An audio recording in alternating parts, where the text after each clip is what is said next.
So you're here in this room because you own at least one multifamily property in a city that my team and I represent landlords in the purchase and sale of multifamily properties. And the premise of the event has never changed. Address the pressing issue at the time. Now, some of us wish we could go back 6 and 7 years where the most pressing issue was maybe, well, my tenant, they're putting a sweater on the dog. They're now trying to call the dog an emotional support animal. Well, I would like to make my building a non-smoking building. Some of the years when real estate was flying high at our events, that was about the most pressing issue. Today, as we sit here, there's not one, but 7 issues that are impacting multifamily ownership. And if landlords are not informed and are able to surround themselves with the right professionals that they can reach out to, they're likely to step on a landmine here. From 2020 to 2023, we had a historic gain in rental rates. Rents went up by about 20%. It was the highest gain in rental rates that we've ever seen historically since they've been tracking rental increases. Well, here, about the last 12 months, they've now began to pull back. Why? Because people are pinched. You and I, as the landlords in the room, are having a different experience of the economy than our tenants are experiencing the economy.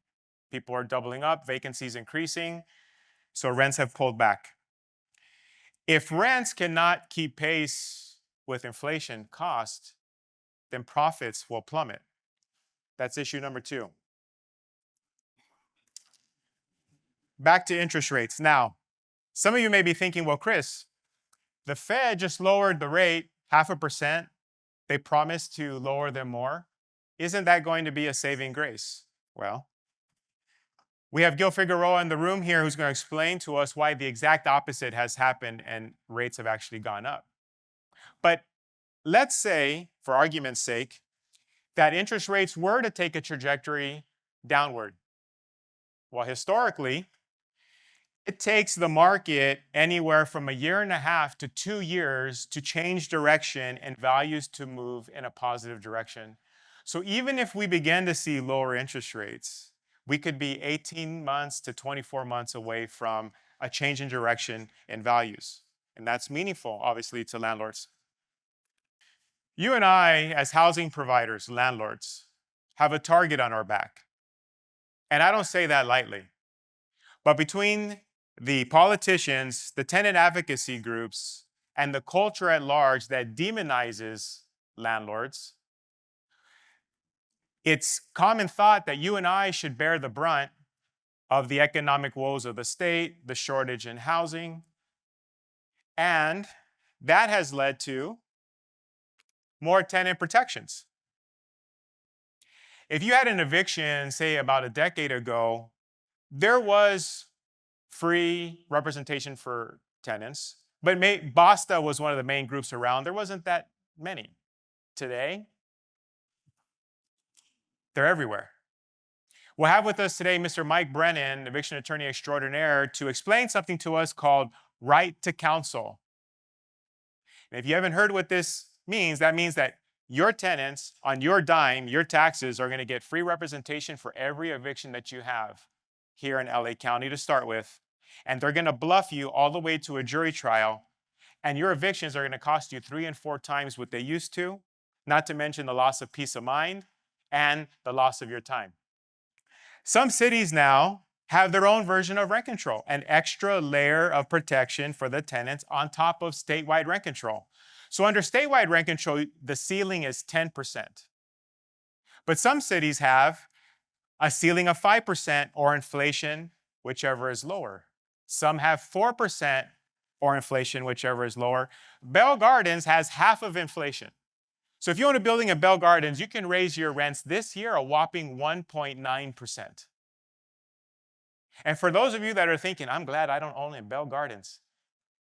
Well, where is it at currently? Santa Monica, Pasadena, Baldwin Park, Pomona, Cudahy. It soon will be at a city near you. And that's going to be very problematic, especially for folks who never attended our events and went on the chase to raise their rents above market, and we'll discuss that this afternoon. but that's going to be very problematic. In other words, I know what it is to be in the street as an investor yourself. And as I couple together my transactional experience and my experience as an investor, what I've come to understand is you and I are building a financial legacy by owning multifamily properties. And this financial legacy hinges on 3 pillars. The first pillar is maximization. Maximization focuses on a very specific set of capital improvements so that you can increase the value of your property or properties from within. That then increases the cash flow, with that the appreciation, the overall value, so that you have that much more equity and you have that much more money in your pocket. I think it's been over 10 years that I've been at Chris's seminars, if not from almost the very beginning, and we've been analyzing rates and charts and doing technical analysis and letting his clients understand where the market's going. In October 21 seminar, which was, still deep in the COVID market, where everybody thought the rates would stay low forever, I jumped up and down and said, we're going up.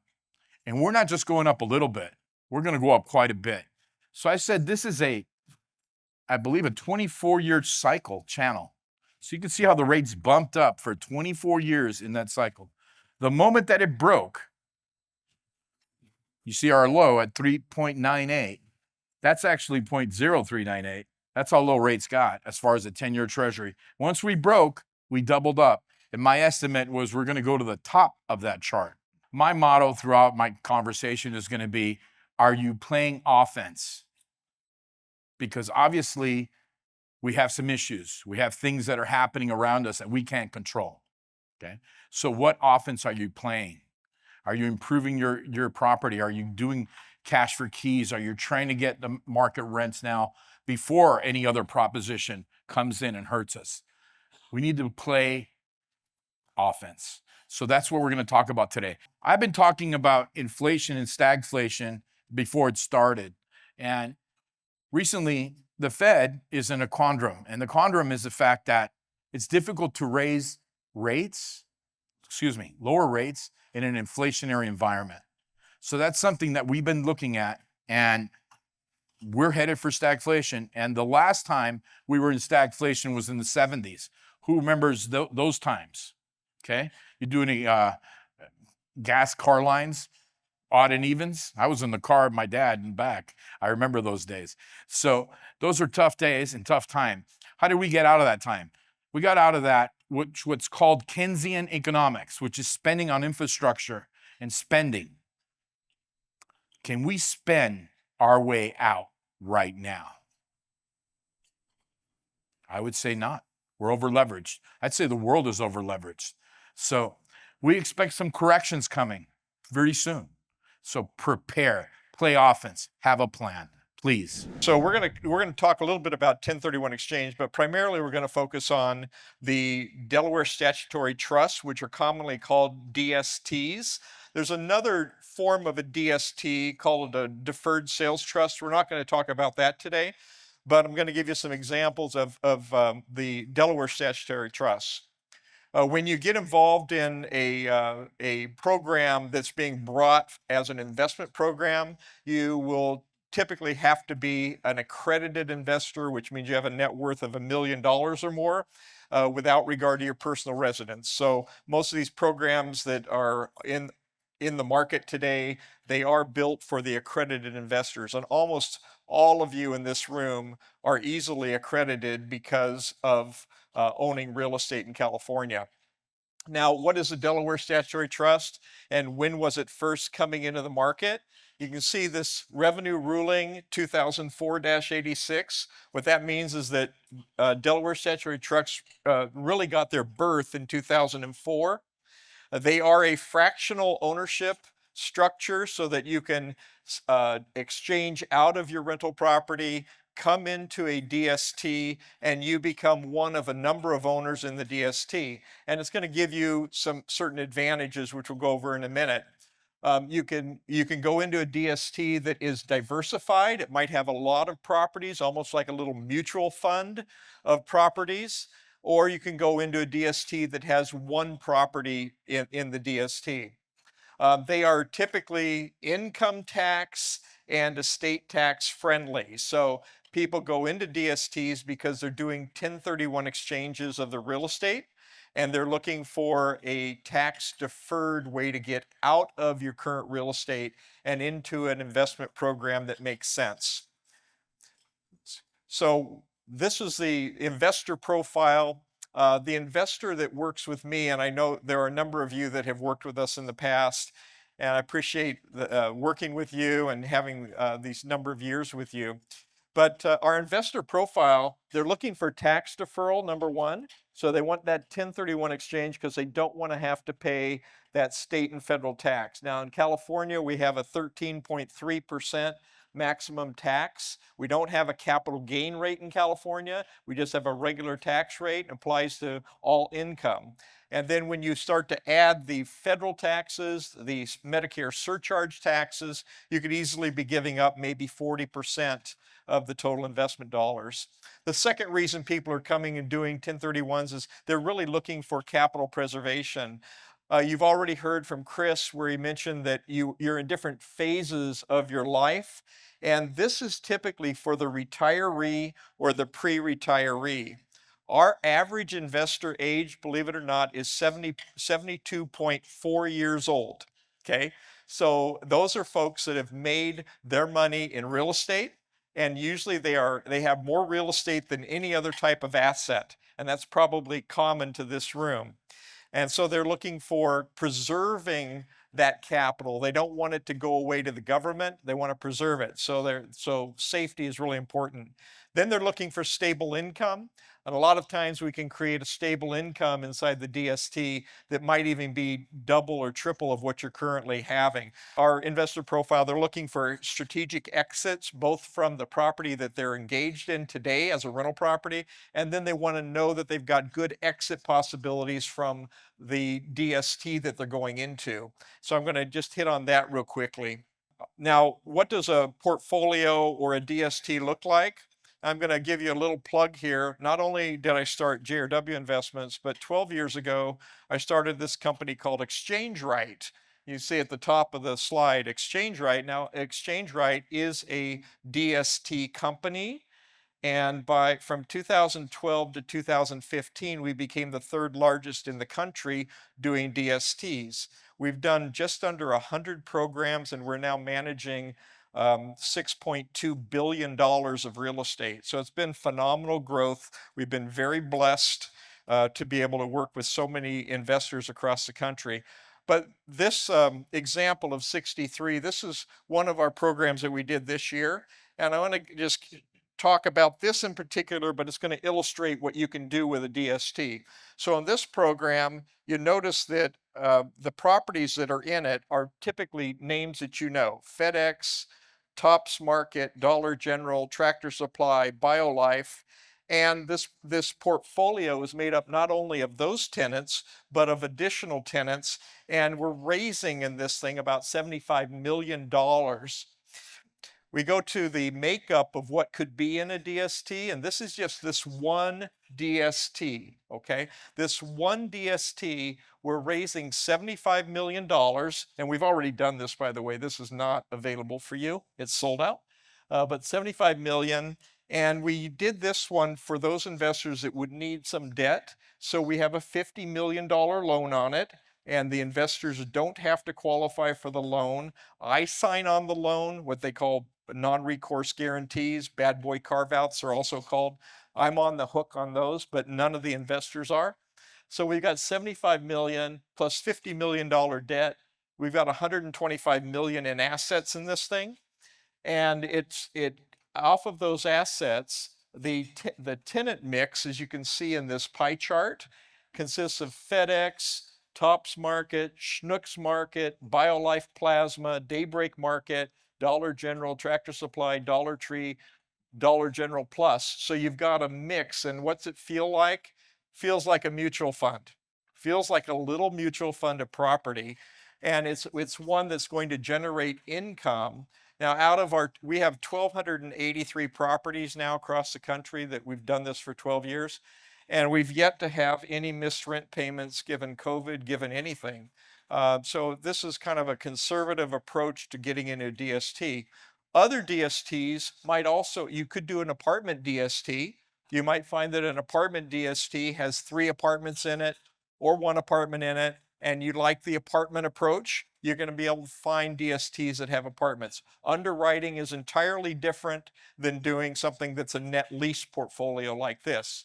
Under an apartment, you've got that fluctuating costs, and you have probably more potential income in the long run than you might in a net lease portfolio. Sometimes landlords will say that their financial goals with their properties is one thing, but their actions say another. And that's not a statement of judgment. It's an observation. When you've been involved in as many transactions as I have, I work with folks that own something as small as a duplex to the largest owner of multifamily properties here in the San Gabriel Valley is a client of mine, and I work with everybody in between. And there's really, if you boil it down, 3 segments of investors. And maybe one of them is sitting in your chair. The first segment of investors are those folks who they're still working or running a small business, like my wife and I. And maybe their properties supplement their income somewhat. But the real goal is that the income from their properties will replace them as a working individual somewhere down the road. Yet, for many of them, unfortunately, they buy a building, get too close to the tenants, paint the trim 3 and 4 times over. They wake up 20 years later sitting on the same building. A building that, in all honesty, was supposed to serve as a stepping stone, a springboard for bigger and better things. And for not having taken advantage of that time, now their cash flow and their overall wealth takes a hit. The second segment of investors are those who, as you sit here in this room today, your properties represent the vast majority of your retirement income. And from this segment, oftentimes I hear things like this. Well, Chris, now that they passed rent control, I have to be sure to raise my rents every year and to the maximum. They got caught flat-footed by rent control. And because now, unless a tenant moves out, and with vacancy control, that goes away, but for now, if a tenant moves out without that, their income many times is now not keeping pace with inflation. They're taking a hit directly to their pocketbooks, to that retirement income that is a direct correlation to their standard of living. And then the third segment of investors are those folks who are in their golden years. They've got the cash flow right where they want it. They're not looking at buying or selling anymore. And from them, I hear statements like this. Well, Chris, we like to take more vacations. We like to take extended trips. But we just don't do that as much as we'd like to because we'd hate to be away and then get a call from the tenants or there's an issue with one of the properties. In other words, the properties are dictating their standard of living. Well, let's go through some of this because there's a better way. There's definitely a better way. Achieve financial security. We've discussed how to increase cash flow, how to build wealth over time. Now, financial security. We know this, that markets change. There's ebbs and flows. Right now, we're in a downward trajectory when it comes to values. That's where we are in the cycle. So then, strategies must adjust. The strategies that I utilized for my portfolio, even 2 years ago, do not apply today, let alone 10 years ago. But we can adjust our strategy knowing that the fundamentals remain. Well, what are these fundamentals? Well, let's take a look at rental rates. Yes, they've pulled back here recently, but over time, we know that rental rates continue to go up. When we look at vacancy, especially here in Southern California, there simply is less units than there are people. And so vacancies over time continue to go down. Property values. We know that property values, again, here in Southern California, over time, they pull back here and there, but they continue to go up. But Chris, the Fed, they lowered the rate by 0.5%. This week, they promised they're going to continue to lower them. I hope so. But even if they do, as we mentioned earlier, it takes a year and a half, 18 months to 24 months for the market to change direction. It's not a given that it's going to happen overnight. That would be great, but that's just not how things work. This chart, this is not my chart. This is from CoStar. They track all these things, and they've tracked the influence interest rates has on values for several decades, and that's what the reality is. So, 7 issues. It starts upstream with the economy. It's affected our rental rates. Interest rates are still having an effect. The politics and culture has brought about the tenant protections that we have today, increased tenant protections that we're going to see, and rent control has brought now the worst of what could be thought of, vacancy control. Growth says this: the only reason to own real estate is for cash flow, appreciation, and tax savings. Unless you like tenants, toilets, and trash. But I prefer cash flow, appreciation, tax savings. Well, as an investor, you and I have invested capital, time, and there's a certain level of risk, liability we're taking as a landlord. So for the same capital and time and risk that we already have invested in the market, why wouldn't we increase our cash flow, tax savings, and appreciation? And we'll discuss how to do that within the confines of the market today. And then the third and final pillar, prepare for tomorrow. That's for those folks who they're at a point where they're trying to decide, is it cash or properties that I give to my children? They would like to exit multifamily, but they don't know what to do with the capital gains tax burden. They're looking for a different way. They're looking for something that would replace the monthly cash flow. We're going to discuss that this afternoon. The financial legacy, maximization, growth, prepare for tomorrow. It's a very simple approach. And what you'll find is by approaching multifamily investment in this way, you inevitably check those 3 boxes. You will increase your cash flow. You will build wealth over time. You will land at a place of financial security. Here to talk to you today about the changing laws in the landlord-tenant environment. As the last speaker said accurately, they're changing rapidly. And as part of this whole program Chris puts together, you should be considering the laws, where they're going, where they're at today. I do have some good news for a change. For the last, 4 or 5 years, all I bring you guys is bad news. The good news today, let me just see what that next slide is. There you go. Here's what we're going to talk about. The good news today is that this year was the best year we've had legislatively in about a decade. In other words, fewer anti-landlord laws got passed and put into place. We'll talk about some of those today. But that's the good news. Now, the rest of what I'm going to say is not as good news or not good news. When you're considering your investments, especially if your investments are here in Los Angeles County, I'm going to do a real quick poll. How many of you think you want to buy properties within the next 3 years, residential rental properties? Okay, about a third. Good for you guys. How many of you think you want to sell your properties within the next 3 years? Many of you guys. Okay. All right. Well, hopefully the whole point of what I'm going to show you today is to help you make that decision. So let's jump right into it. Expanding rent control versus just cause. If you're looking at your properties, any properties to buy or sell, one of the key factors is going to be whether it's under rent control or just cause.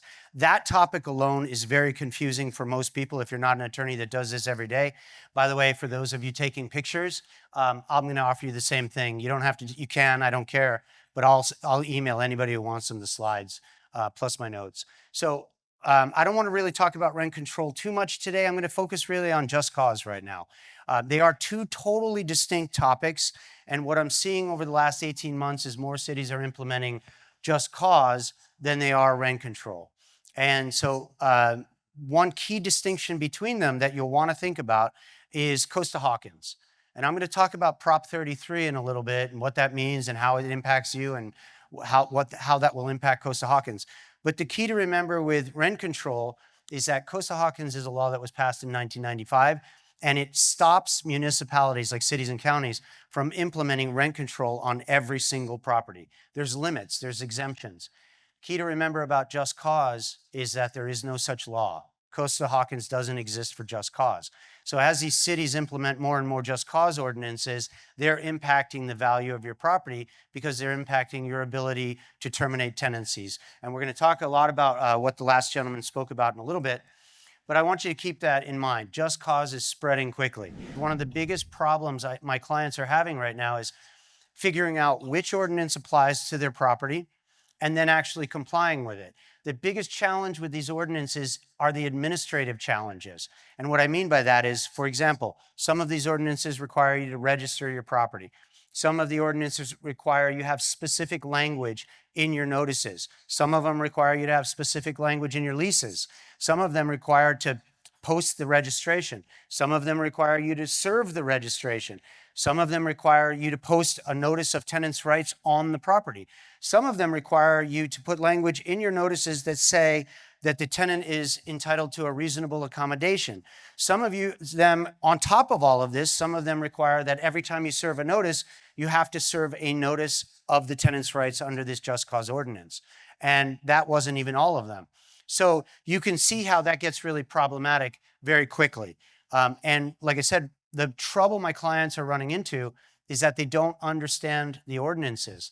So right off the bat, what I'm going to ask you guys to do is, one, figure out what ordinance covers your property. It's not, raise your hand if you have property in LA, not LA County, but city of LA. For you, it's a little bit more challenging. They have RSO, they allegedly have Tenant Protection Act, and then they have their own just cause ordinance that was enacted a couple years ago, Municipal Code 165. So you have to go through this whole analysis twice, a minimum, to figure out what is exactly applicable to your property. Here's the problem as far as evictions are concerned. Every single one of these ordinances say that unless you are in strict compliance, that it's an affirmative defense to the eviction. And so I have had clients recently lose their cases because they told us, oh yeah, we're in compliance, we've done everything we're supposed to, only to find out in the middle of the case that there was a hyper-technical administrative requirement that they didn't meet. And so that's the biggest challenge I see as far as right to counsel.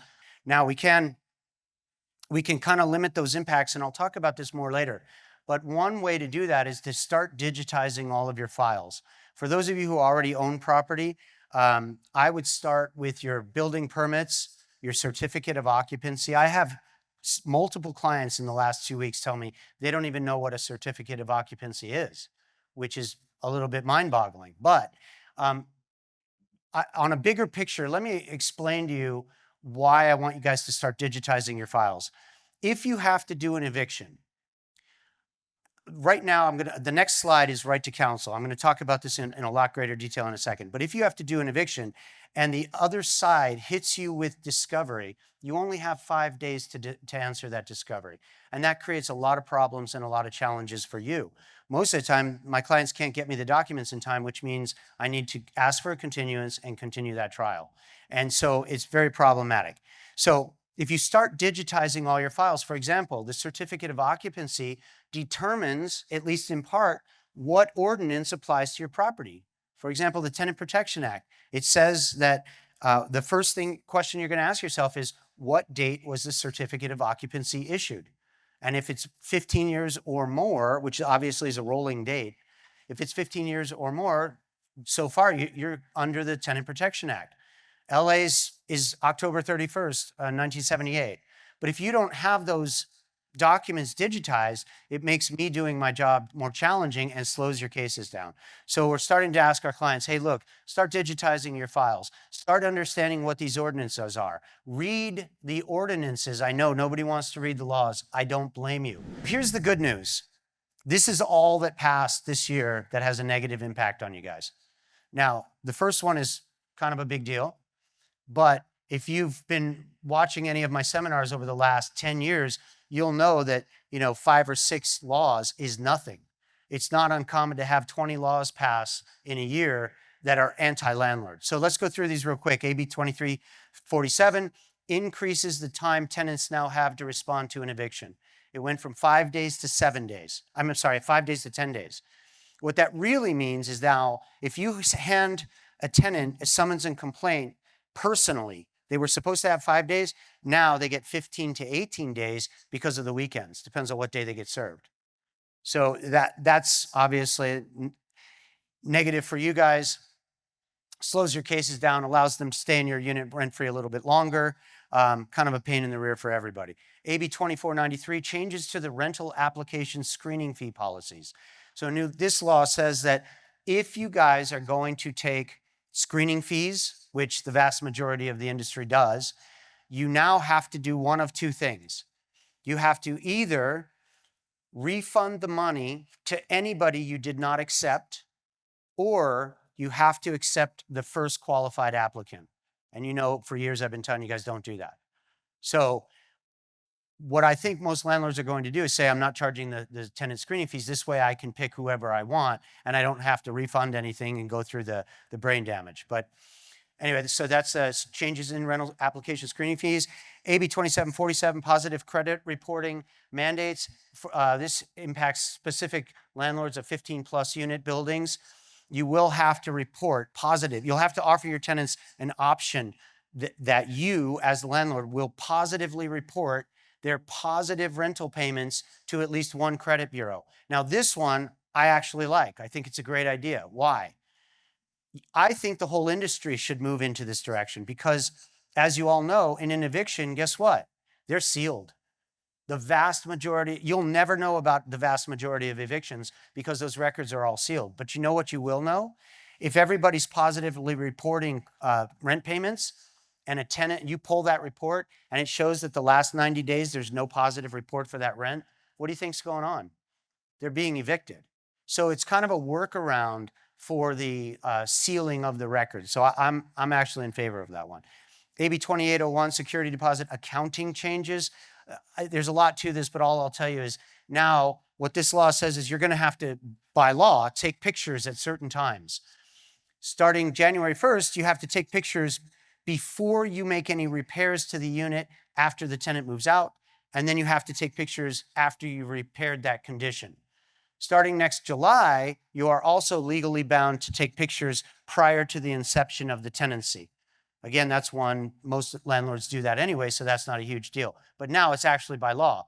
So what they're trying to do is say, if you deduct the security deposit, you better have proof. And by the way, that was really, a lot was carved out of that. That was a terrible bill at the beginning of the year. And then finally, more good news, AB 2579 balcony bill got extended to January 1st, 2026. So you've got another year on that one. So this is the part where you get to participate. What I'm going to do is I'm going to take your questions. Hold any questions you have about evictions because Mike Brennan, who was just up here scaring the living kapok out of all of us, is going to come back when we have the panel up here in just a few minutes. But for now, it's you.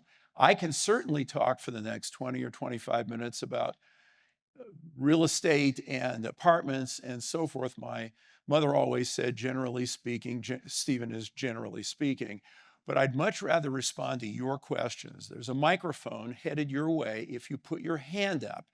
This is going to be like popcorn. It starts very slowly. The first question will take a while, but by the time the panel walks up here, there'll be 15 questions that didn't get answered. And so this is your opportunity to ask anything you want. Does it make sense to hold each investment property under a separate LLC? And if so, Come back to you for the second piece of that question. So the idea with an LLC, a limited liability company, is it's like a watertight door on a ship. You know, in the ship, when you hit the Titanic hits the iceberg and there's a watertight door that comes down in each compartment and the people on the wrong side of the door drown and the people on the right side of the door are saved. This is what happens. So in an LLC, a limited liability company, think of it as a forward-facing shield that everything inside the LLC is vulnerable to a lawsuit inside the LLC. But what it does is it protects everything else you own from it. So if you own an apartment building, whether it's 2 units or 200 units, and you have your property inside of that LLC and something goes wrong in there, you could lose that property, but you won't have personal liability on your own W-2 income. on your house, on your stocks, your bonds, any other apartments or investments you have. It protects it like a watertight door. So what you want to do is keep that inside, keep that property inside an LLC. If you put two in there, they're both on the water side of the LLC. So you aren't protecting one from the other. They're both vulnerable to each other. So if a problem happens at property one and there's a judgment, property two is at risk. If you had them in separate LLCs, they're both protected. So why not have a separate LLC for everything? Because it costs money. It costs money to form the LLC, to maintain the LLC, to do all the things you have, separate checking accounts, separate checkbooks, separate bookkeeping, separate information returns. So that's the reason not to have more. The reason to have more is limitation of liability. So what I base it on is how much equity is in each property. Let's say you had $10,000 equity in one property and $100,000 in another. I'm not going to open a separate one for the $10,000. I'll probably put them together. But if I had two properties and they had $500,000 in this one and $800,000 equity in this one, probably want to protect them both. So it's a balance of cost versus risk, cost versus risk. Your second question. Okay, thank you. So does it make more sense to open an LLC and file as a S corp, or just to open an S corp to begin with? An S corp, meaning a chapter S, a subchapter S corporation, is something complete. It's a different entity. You don't need one. The ideal entity for owning income property is an LLC, a limited liability company. You don't need or want an S corp separately. So what should happen is property should be owned by your LLC, and your LLC should be owned by your trust, your estate plan, your trust, where when you die, the property goes where you say it goes. Again, property is owned by the LLC. The LLC is owned by a trust. It's that straightforward. I cannot tell you how many people we are discovering who don't have their LLCs up to date. They haven't done an updated estate plan in 2 years or 5 years or 15 years. They die and they have horrible tax consequences or bad control consequences or bad liability consequences because it wasn't done right. And it's pretty straightforward. There are two ways to do it, the right way and the wrong way. What we see is that the people who did it on the internet and who did it on the cheap and who did it without a state bar certified lawyer have trouble. The people who did it with a state barred certified estates and trusts attorney either did it right or they got a good claim for malpractice against that attorney. Either way, they're okay. So this is one where if you do it yourself and it turns out badly, you won't find out till you're dead, but your family will sure know. Two questions. One, if you can talk about 1031 reverse 1031 exchange. And Hold on, we'll come back to you for the second question. So a reverse exchange, a direct exchange, 1031 would be where you sell your property and then within 45 days you identify your upleg, could be a tick or a DST, and within 180 days of the close of the first escrow, you buy the second escrow, the upleg. A reverse exchange is the reverse. You buy the upleg because you have the money to do that. And then within those same time periods, you sell the downleg. That's what a reverse is. Second, blue microphone. if you could just clarify the question the gentleman had about the discount, because I was thinking about raising the rent, but giving them a discount for taking over some of the work that I was doing at the house. Yeah, I don't like discounts because they distort what your actual rent is. And you don't know how rent control ordinances, as they're passing, and they'll be passing, okay, over time. That's the trend in California. you don't know what they're going to be in the future or how they're going to say, gee, if you're giving a discount, then that's your floor rent, and that's what we'll base your future rent on. So I don't like discounts for that reason. Does the landlord have the right to limit the number of people who can move into our unit by the size of the unit? Let's say, for example, we advertise a one bedroom, and then 4 people want to apply for that bedroom. Where is Mike Limit- Brennan? Mike, are you in the room? Question was, can you limit the number of people who rent a unit? Fast answer. You can limit it. Does it have any effect? Not really. For example, Pasadena's, their ordinance says that you can't necessarily terminate a tenancy for over occupancy, for unauthorized occupants. And I believe that that's where her property is located. Yeah, the question is, if you are renting to someone and you're taking applications, can you say the only number of people you have in it is this number? You're saying, yes, you can limit it, but if they move in a bunch of people, can they throw them out? That's correct. And to be more clear about my answer, the generally accepted rule is 2+1. You are allowed to limit occupancy. California is moving towards the building code rule now, which will be a lot more than 2+1. As we stand right now, general rule 2+1, you can limit it, yes. Strategies if 33 does pass. Remember, 33 is the one that has vacancy control instead of vacancy decontrol. Right now you have decontrol, someone who's out, is thrown out, leaves voluntarily. Rent control says market value for the rent. That's what happens next. So Vacancy control says that doesn't happen. The ceiling is still on. I might want to use the handheld or Lafayette walked away. Well, one, we should have stayed on top of our rental increases, right? But time's gone. If you, to Steve's comments, if you're not in it to win it, as they say, and you have 1 foot in and 1 foot out, you probably look at an alternative investment to sell and look at a DST or look at purchasing a triple net, doing something different. Because especially if your rents are well below market value, my guess would be for those properties that are well below market, similar how to I put those charts together with the interest rates and I showed you how much there was a change in value. I've worked the numbers on what I propose the cap rates will be. For those properties that have the lowest rents, I think you could see a change in value easily of 20%. Easily, overnight. And so you just have to ask yourself, if you already have 1 foot in and 1 foot out, is an alternative investment more up your alley? That would be my take. Are there loans available today for substantial upgrade projects? Yeah, loans. Gail and Javier? Yes, there's bridge products. So there's bridge products. We can do a cash out refi based on a market rent program or a bridge product, or even a construction project if you're looking to add ADUs or whatnot, whatever it may be. As far as an improvement, we could do a construction loan as well. If there's a couple things you have to be concerned about with cash for keys. I do like them. Look to see if there's an anti-tenant harassment ordinance in place first that limits how you have to approach that.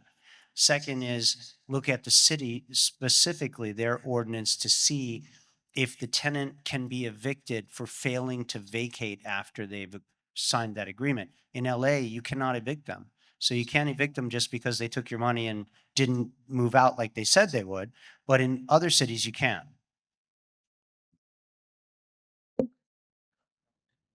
I just want to add something. In City of LA, people are still signing cash for keys agreements, and what we do is when they sign in, we just give a small amount of money. And usually when someone signs is because they're gonna move out. Not all the cases, but I seen this in the past 5 years. At least 99% of the people, when they sign an agreement, is because they already made their mind and they will be moving out, hopefully. Chris, you clearly have a pulse across multiple counties. What would you say that majority of your investors are doing right now? So when you look at the buyer pool today, it used to be, if you would ask me, Chris, who's mainly buying multifamily properties 10 years ago, I would have said easily 70% of the investors that are purchasing are folks that already own multifamily property in a close geographic location to the property we were selling, existing investors. That's dramatically changed. If you look at, because my staff, we track this, today who's buying multifamily properties, it's 60% new money. 60% of folks who don't know what it was like prior to rent control. 60% of folks who don't remember the good days where eviction to court was fair in the sense of not free representation for the tenants on your dime and that sort of thing. They don't know any better, but they still have needs to shelter income. They don't like the stock market or what have you. But for those folks that remember the good old days, they're saying, yeah, if I am holding on, it's for tax purposes, but I'm surely not adding more, because why would I hit myself over the head with the issues that I already have? And for those that are doing a 1031 exchange, to Steve's points, it's because they have a good handle on things, they have good management practices, and they are looking to increase their income. They are looking to expand their portfolio. A lot of them from LA County are now exploring the Inland Empire, although they're maybe 5 years too late on some of the upswing we saw. Nonetheless, obviously there's still upside. And in San Bernardino County, for example, not one city in San Bernardino County has a local ordinance versus LA County, where several cities have their own rent control ordinance. So they're looking at other locations. But I would say multifamily people know multifamily, so they stay there. They don't sell and then go buy a warehouse or sell and buy a strip center, most. And those that are looking to do something completely than multifamily, something completely different, it's a DST. Well, we've seen some lenders have a hurdle rate as far as qualifying the building, number one. So a higher interest rate just to qualify the building versus, the actual initial rate. We're also seeing, I've been seeing this in the last 6 months quite a bit, where they're looking at how seasoned our new tenants are, and they're looking at reserves, and more so than ever. And they're looking for, client history of management and net worth. And Javier, obviously Chase Bank, especially being here local in the San Gabriel Valley, well known for the multifamily properties. But even there, it's not what it was doing a loan with Chase, say 5 years ago. So what, before someone calls your office, what should they anticipate is different today getting a loan with Chase versus, we'll call it the good old days? I would say, the process is still the same. It's still minimal documentation. It's pretty straightforward. I can get you an answer relatively quickly. But in terms of the underwriting, kind of what we've been seeing, just the market changes. A lot has to do with inflation. A lot of it is driven by what the appraisal comes back with, right? A lot of the times we underwrite based on what the appraiser tells us they forecast market to be. And so that dictates a lot. And so what we've been seeing overall is that, even though you as an apartment owner may not have management, the appraiser is going to forecast a typical management fee. That's gone up a little bit over the years. Insurance cost obviously has gone up. So all of those things kind of get the increase in interest rate environment. So all of those things, when those variables get added on, you end up seeing a lower loan to value typically, than what you would expect. So those changes over the past couple years are driving kind of what we're seeing in the market in terms of loan to value and the ability to lend, on the upper end or a little bit, under of what expectations would typically be, let's say 5 years ago. What are the average returns that we're seeing on DST investments? I know more and more landlords are moving in that direction. Is that a good move? So the average returns that you're seeing from a cash flow standpoint is they're usually coming in still in the mid 4s to mid 5% on your equity. So we're not really into, if you go back to 2005, 2008, you were seeing these types of investments yielding 7 or 8% cash flows. We're not there. And a big factor there has been where the cap rates have gone. As cap rates gone down, means property is more expensive. And then if it's a levered DST, then the interest rates are still now up in the 6s on the leverage. And that actually is detrimental to the cash flow. But you should be able to find DSTs easily in the 4.5 to 5.5% range on your equity. But if someone has depreciated out their property and you own a apartment building and then you exchange into a DST, does that depreciation start all over? The depreciation, I mentioned this when I was up here earlier.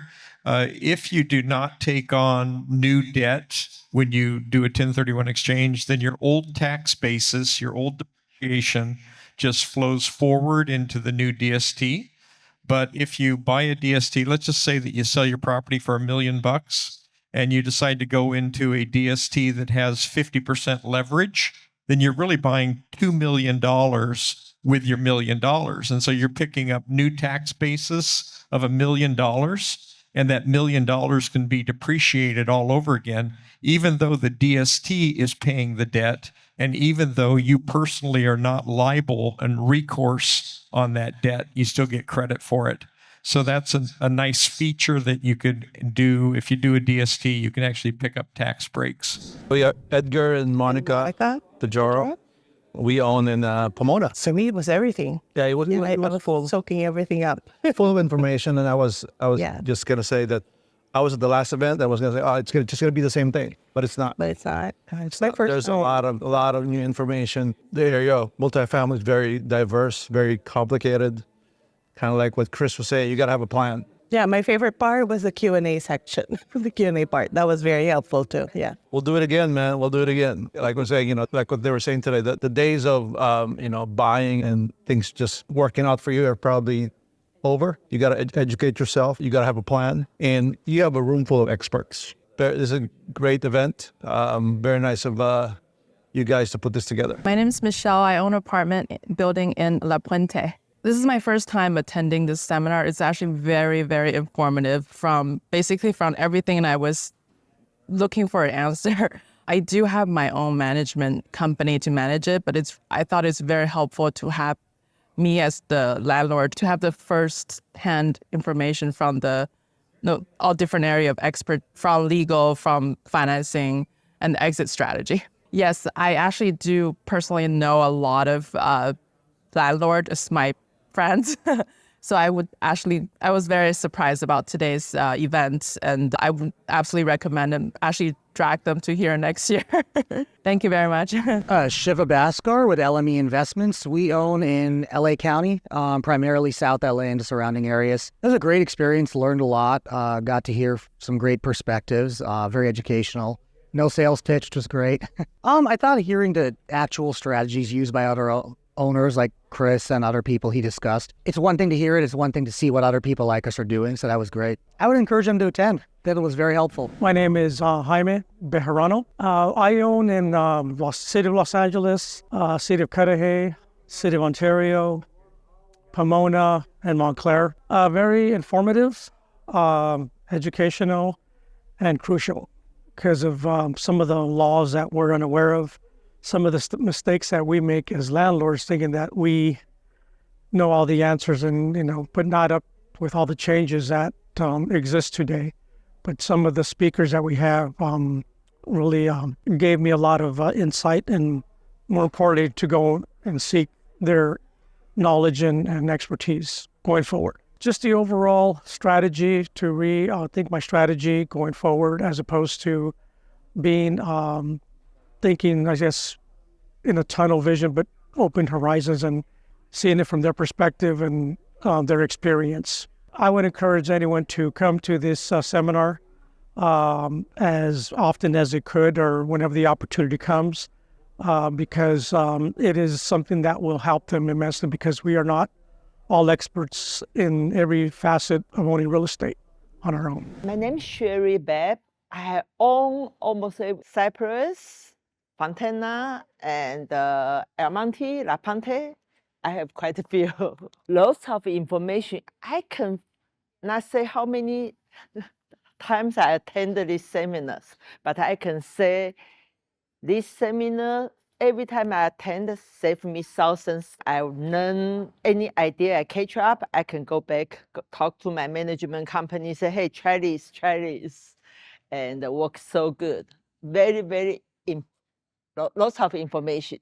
If you get a chance to know this seminar, you should go. I will pay $1,000 a time to come here. And the information is so much. Lots of information and so useful, and they update. every time I came, they have different, most updated information. My name is Jim Ranella, and we own some, we have a few duplexes and a 6-unit. Oh, it was very informative. Basically, my wife is the one that runs the real estate part of our business, and she dragged me here. I'm glad I came because I believe the experts that were up on stage, that type of information is, you can't call anybody and get that type of group assembled and have your questions answered. The legal aspects of where the real estate market is going to, some of the things that we should be aware of what's being done, the exchange, what can be done with an exchange, or even the tenant eviction policies, what's available to us.